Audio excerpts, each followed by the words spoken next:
Hello and welcome back to another session here at Humify. It's been such an incredible journey that we've been walking on the past few years, and we have started these different sessions to share a little bit of wisdom to help along the way.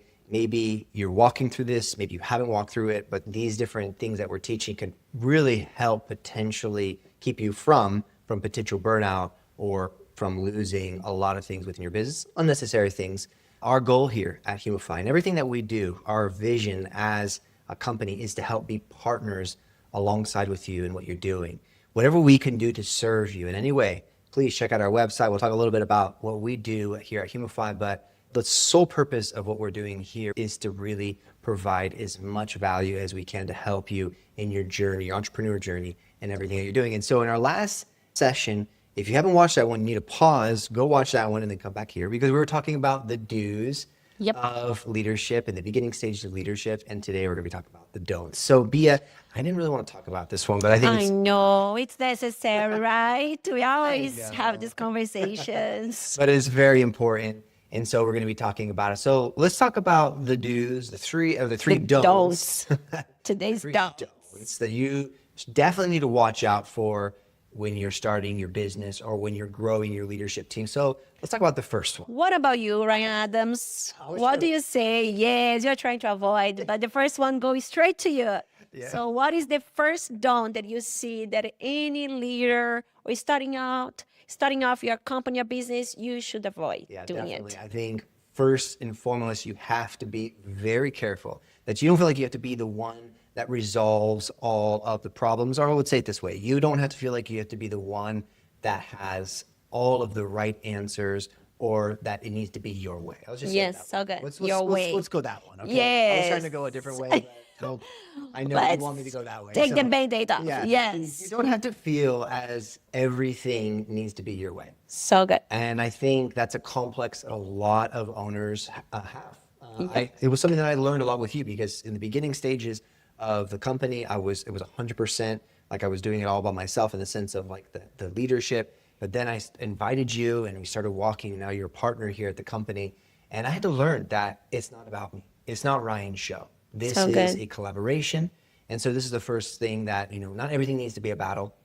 Like my father would always tell me, like, pick your battles, right? Yes, so good. And many times in the beginning stages of any business, you can really start getting kind of this God complex or this type of complex of like, you are the center of the universe, or that you have all of the answers or everything needs to be your way.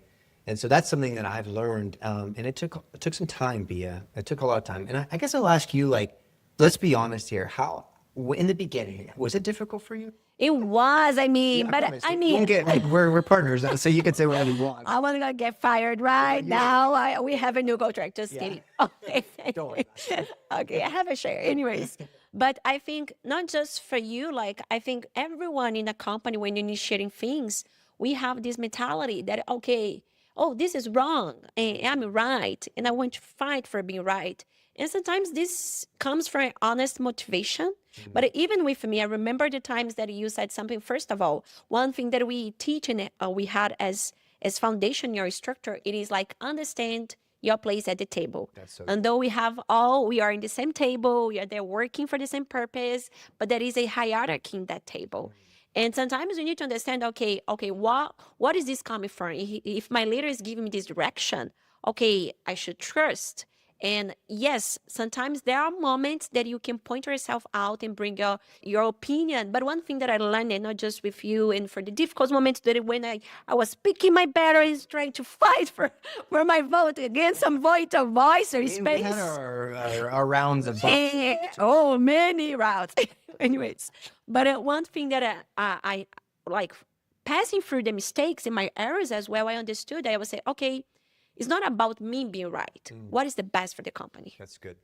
What are the decisions that right now is necessary or they're detrimental for us to achieve the results that we need for right now? That's good. And that's the moment that anything that is related to our egos, maybe it's putting down, like we need to shut down and we focus on the things that matter most in that specific moment. That's so good. I think it's so important that everything that we do, we have to do with the lens of humility. Yes, I so think good. That's something that we miss so often So in true. the beginning stages of business. It's like when it's only been about you because maybe you're the founder, or you're the one that got started. So like, yes, it was about you. It was about you and the customers, or you, let's say maybe it was you and the idea that you had. And then it became about you and the idea and the customers that you had. Yes. And then it slowly started you, the idea, the customers that you have, and the people that work with you. And then as things progressed, it gets more complex, right? More and All more. the way down to like, okay, now you got higher level leaders, and then maybe those people become partners, or then maybe they're C-level, like, you start building in that way of your company. And so you have to understand that, and please take this, at every stage of leadership that you go, like as you advance, the greater demand of humility that you have to have. And it's Yes, a so good. paradox that's very hard for a lot of people to understand, of like, okay, well, the higher I go, the lower I have to become in my posture in regards to humility.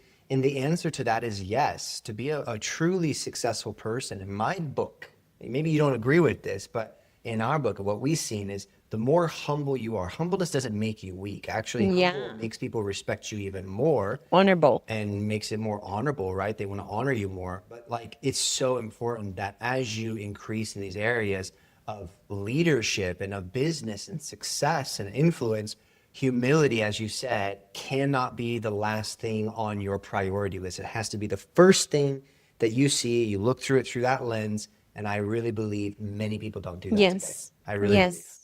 So avoiding make things about you. Ooh, it's not about you. It's about us, right?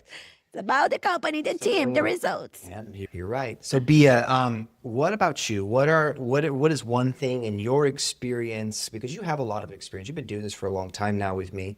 In your experience, what is something that someone should not do in the Yes. beginning stages of their leadership as well with their team? You should not make big decisions if you don't have valid results. Come on. So you say it might be a little like looks like opposite, but when I'm initiating things, I have to start many new things. Yes, that makes sense. But sometimes I always think like start it small instead of starting big. You know what I mean? Big vision, small initiative. Yes, exactly. So good. Why? Because if you're starting something big and you're just starting something new with a new team, a new position, or a new investment, the risks are also big. And I know that we have other expressions as saying go big or go home. I don't know. But that's true. If you go big, sometimes you can go home because you missed the opportunity, or maybe you invested too much, or maybe you put too much effort and there was more friction than you were expecting, more people in roles and that need to be involved in that process of product and service that you're not like planning. And then ended up, instead of being a big chance of success, becomes a big failure, huge failure. So try to avoid that. Yeah, I agree 100% with you because I messed up so many times, and I had to apologize to this woman countless times. I know she's not perfect. So Not at all. like, no one's perfect here. You're But, learning how to pick our battles. Yes. but let me tell you something. Like I remember there was one day that I had to call her, and I just had to like apologize. I felt completely in some areas within the business, and I was very embarrassing for me personally, and it took a while for me to get over it. And she walked with me through that process. But like I was making these big decisions, but I really wasn't counting the cost, and I wasn't even thinking of the domino effect Yep. of that answer, like of that decision. And so I would really, what Bia just said is so important for you as a business owner. You have to count the cost. You have to analyze these things. You can't make big decisions when you're initiating new things. And as entrepreneurs, we can have this tendency that we want everything now. And visionaries, you guys have amazing ideas, and that's amazing. Drive you guys out, but Yeah.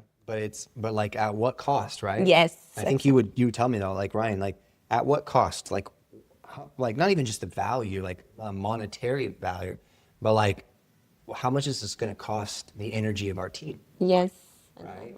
How much is this going to cost you? Because at the end of the day, like the reason why Bia was making a lot of decisions, yes, for the benefit of the company, but because we're also friends. Yep. Like we're good friends. we walk together in friendship and ministry. Like there's a lot of things I know she cares about me, and I care about her. I care about her husband. I know she cares about her Our wife. families. It's just family, right? So it's like at the end of the day, I had to just realize like she's doing this, she's saying these things to like really protect even me and my sanity and the future of our Yes. business, right?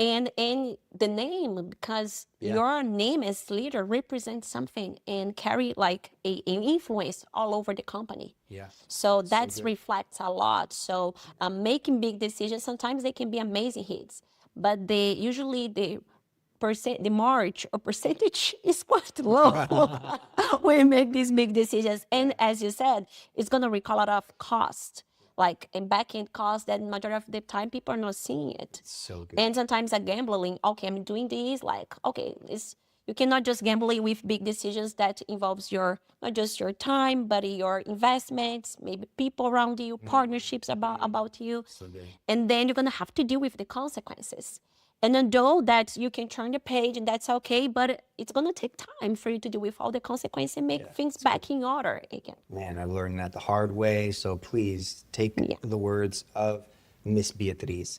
Well, let's finish up with the session for today. We always try to keep it nice and short because we know you guys got a lot of things that you're doing with your life. Yes, we have a busy agenda. We have to get back to our meeting anyways. We take some time out of because we have weekend meetings, and we took out a few moments, a little bit more moment than we anticipated. Be flexible, right? But we want to always keep this nice and short for you. So the third one that I think is really important, and we can both kind of laugh about this because we've both been through, well, we both walked through this together, is don't go into partnerships without vetting the person or their product first. Yes, so good. Oh my gosh. Oh, but How much money, I'm not going to say how much money we wasted, No, but we please. wasted a lot of money and a lot of time, and a lot of energy because we did not vet the person. We did not see their past results.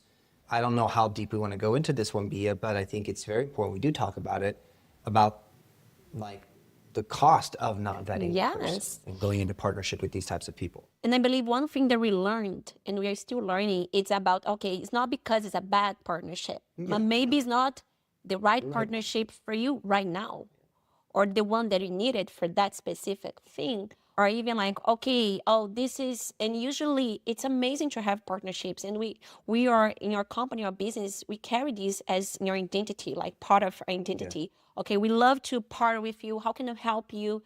But okay, partnerships involve two sides.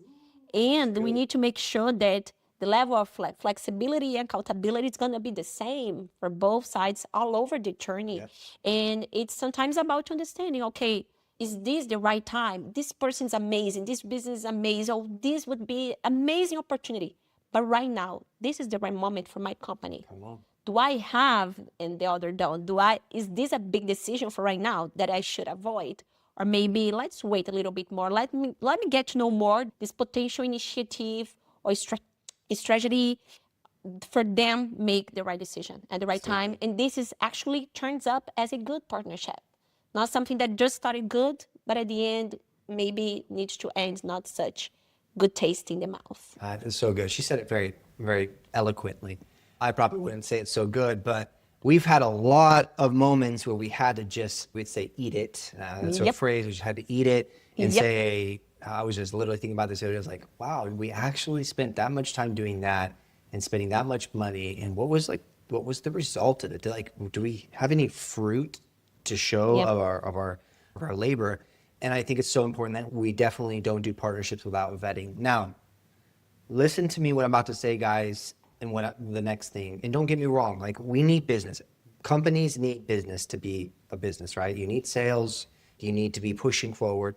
But something that you and I were talking about, and this was like just a personal thing, like me, I have my moments of prayer, and I pray every morning for the company. I pray for you. I pray for all of the leaders. I pray for everyone. And as I was praying, I was like, Lord, I thank you for this amount of customers, right? I was like, I thank you for this amount of calls per day and then like, it was like maybe a week went by, and then like literally I just felt in my heart, like, stop praying for that. Like you're praying for numbers. Pray for the right leads. Pray for the right people. And so I would even say with this last thing is don't just like, yes, in the beginning stages, you have to hustle. You can't be like picky and choosy of who you work with. Maybe that's a great moment when you get to that point where you can really pick who you want. But I also would say just be careful because maybe even in that beginning stages when you're really hustling, and you're trying to get people, like not every customer, because that's a partner. Because Yes. literally, if you look at it, let me see, here we go. Like our thing is your partner in growth. Like Yep. it's about partnership. And so we believe that sometimes even customers are not the right Yep. partners. And sometimes they can suck more from you than add to you. So you also have to be really careful about that. Yes, I agree. And when you pass through these situations, just try to get at the end the most of it, learn it, and try to avoid not repeating Yeah. and going for the same road. Yes, just Make the same survive through mistakes. that one. Yes. You already got them. Learn it.